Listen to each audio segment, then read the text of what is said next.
tenemos ni idea, acabamos de escucharte a ti. La verdad, no puedo opinar porque a nivel político no tengo ni idea. Vale. Solo puedo decir que si es en plan a nivel pasta que puedan juntar por tema habitantes y tal, si va a favorecer, fetén.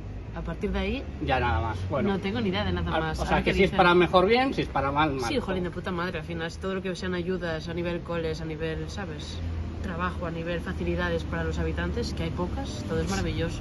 Muchas más ayudas de la administración. Entonces, a priori, buenas noticias. A priori yo veo, pero no solo Carballera. Sí. Está Melón pequeñito, está Beade pequeñito, está Leiro pequeñito.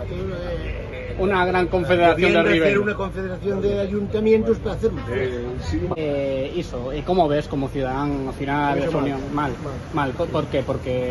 Carballeda, Rivadavia de Rivadavia. Claro, o grande que sea como pequeño non. Sí, por eso, totalmente.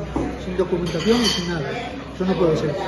Sin los recuerdos a los que han llegado y sin las ideas que pueda haber. La fusión de dos ayuntamientos, lo primero que pasa, se van a perder puestos de trabajo. Esto todo desaparece. Diría todo para Rivadavia, en principio. Eso desaparece.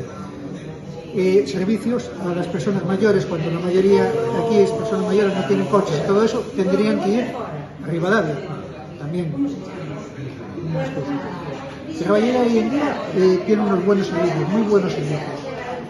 Non podemos opinar moito dunha cousa que decide o futuro do noso pueblo, que sería un cambio significativo na comarca, perderíamos a identidade e que non sabemos ahora mesmo cales son as condicións nin os beneficios que tendría. Non se pode firmar un cheque en blanco.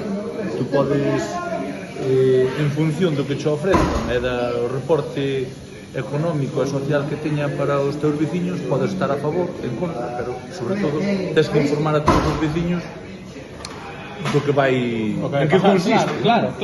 Se non che dan esa información, claro, a falta de información o único que fai é generar dudas, porque ao final, se dilatas as cousas, pois un dice unha cousa, outro dice outra, e non vas chegar a unha conclusión que sea positiva nunca.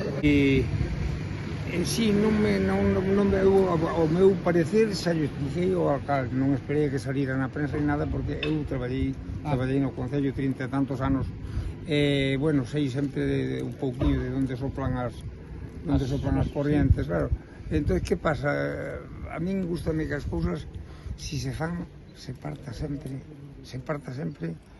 da opinión popular. Sí. Si a opinión, a veces vemos cousas que non nos gustaría, pero é a voz da maioría e hai que aceptala.